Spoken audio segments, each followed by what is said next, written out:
Today, conservative members of the House gave voice to a class of people who are blowing the whistle on the cancer that the Democrat Party has spread into our government. The cancer is a direct threat to the republic and turns America into the very country we used to stand in unapologetic opposition to. A dictatorship, a tyranny, a Marxist hellhole. If Democrats don't have our money, they can't hurt us. A lesson in lazy Republicans and the betrayers in the Democrat Party in today's preamble. In a clear act of retaliation and what appears to be a violation of the whistleblower statute, the DOJ and FBI have revoked the security clearances of whistleblowers, that means they can't work anymore, who came forward to reveal to the American people that the FBI is being run by the equivalent of KGB bosses. In other words, these bosses have seized power, subverting the will of the American people by supplanting the safeguards we put in place to thwart such a treasonous endeavor. The whistleblowers are veterans, former police officers, and highly decorated FBI agents who swore an oath to protect and defend the United States, not to preserve, protect, and defend Democrats or the FBI. Their stories were horrific. For the sin of exposing the corrosive and anti-American influence of the Democrat Party, these whistleblowers have endured a campaign launched with your taxpayer dollars to destroy their lives in the most vengeful, vindictive, and un-American ways possible. In weaponized fashion, the FBI allowed me to accept orders to a new position halfway across the country. They allowed us to sell my family's home. They ordered me to report to the new unit when our youngest daughter was 2 weeks old. Then, on my first day on the new assignment, they suspended me, rendering my family homeless. They refused to release our goods, including our clothes, for weeks. All I wanted to do was serve my country by stopping bad guys and protecting the innocent.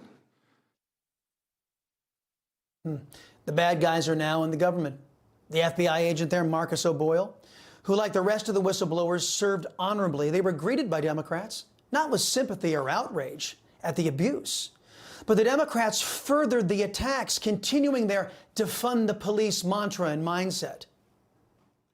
My colleagues on the far right are on a mission to attack, discredit, and ultimately dismantle the FBI. This is defund the police on steroids.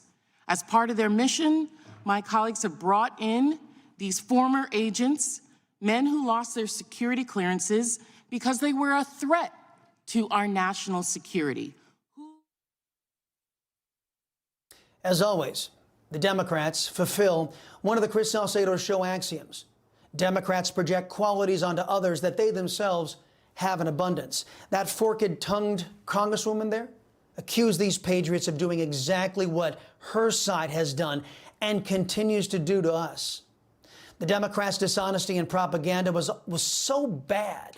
One of them actually cited a fake bot account on Twitter to falsely accuse one of the whistleblowers.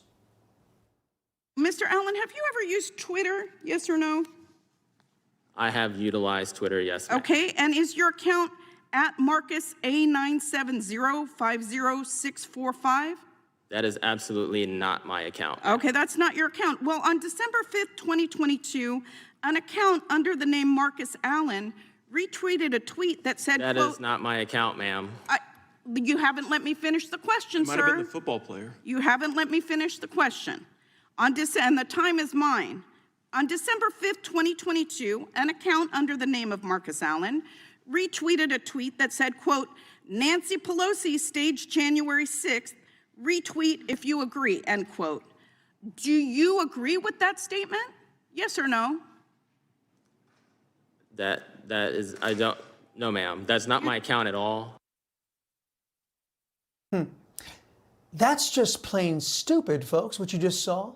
And the only people who find such vacuous lies that Democrat was spewing formidable or intimidating are these folks. 18 GOP senators who voted to fully fund all of the abuse you just saw, all the corruption you just saw, all the malfeasance you just saw launched against our people. Those 18 Republicans and others like them who have been voted out in the House are culpable for this attempted coup launched by totalitarians in the Democrat Party, because all of these so-called Republicans voted to fully fund the Democrats' agenda. Part of that agenda is trying to ignore or intentionally misinterpret the whistleblower statute. By the way, the statute protected weasels like Alexander Vindman, who came forward with no evidence of alleged wrongdoing by President Trump in a phone call with Volodymyr Zelensky. Vindman wasn't attacked by Republicans or Democrats in the way these whistleblowers are. His life wasn't ruined. His security clearance wasn't revoked, despite the transcript of the call showing he lied about the phone call. To this day, Vindman is on social media attacking the man he views as the enemy, a president who put America first, not Ukraine first, President Trump. At the hearing, Democrats were schooled in what the whistleblower statute actually is, as many of them were ignorant or feigned ignorance when applying it to the whistleblowers that threatened their unchallenged power. The law doesn't define the term whistleblower. Instead, it protects from retaliation individuals who engage in protected activity. For over a century, simply making disclosures of any information to Congress has been a protected activity. Furthermore, an appropriations rider in effect at this time prohibits money from paying the salary of any federal employee who prohibits or prevents any other federal employee, such as FBI whistleblowers, from communicating with Congress. Since 1912, any whistleblower who approaches Congress has been protected.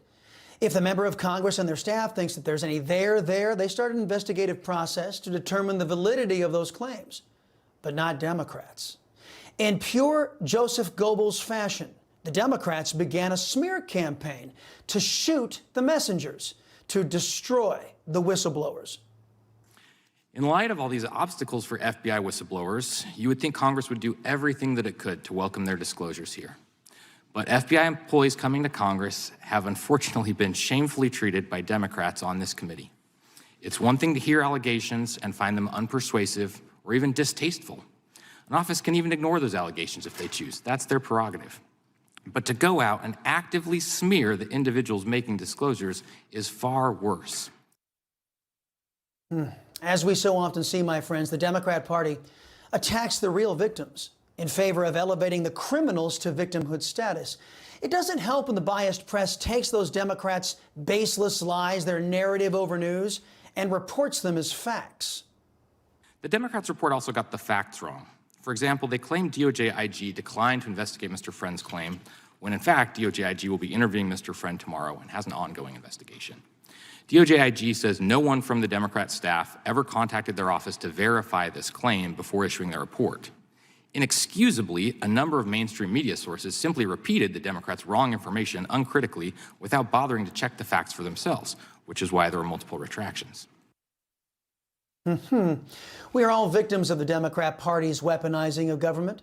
We all lose when Democrats succeed in stealing our rights, threatening, intimidating, and coercing anyone who stands in their way of unchallenged political power. Today, America was treated to the horrors of big, unaccountable government. And we were also educated on the treachery of those who have an evil left-wing mindset. Many of our people are saddened by this, frustrated by this, and angry about this. But the Democrat Party will tell you, in so many words, that all of this is your fault, the whistleblowers' fault, the conservatives' fault, because those folks dared to get between Democrats and absolute power. Now, as always, those Democrats are liars. We have not lost confidence in the Democrats, the DOJ, the FBI, because some constitutional conservative and a whistleblower have outed their antics.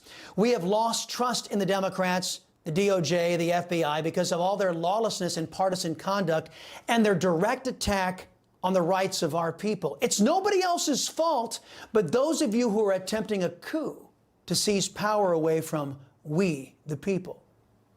But it's also the fault of these people, those who fully funded this illegal endeavor, those who surrendered us to the ravages of a Soviet-style Democrat Party. Our government is too big and unaccountable. It is using our money to destroy our lives. The American people should insist, all of us, that we won't pay for our own destruction.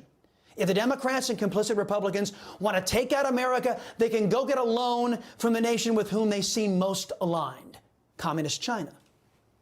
Did you all catch the part from Mr. Levitt there, where he said that if anyone in government tried to punish a whistleblower, then they have their salaries, they could be stopped? Well, that should happen today. From Christopher Wray to all of his goose-stepping lieutenants, until these whistleblowers are made whole, Wray and company should get no money from we the people. And speaking of Christopher Wray, Congresswoman Marjorie Taylor Greene has filed articles of impeachment, well earned, against the FBI director, the Democrats' instrument of government corruption. And Congresswoman Luna has filed a resolution to expel Adam Schiff for his myriad lies about President Trump that have now been proven lies by the Durham report. Now, if these things are all pushed to fruition, it would be a start.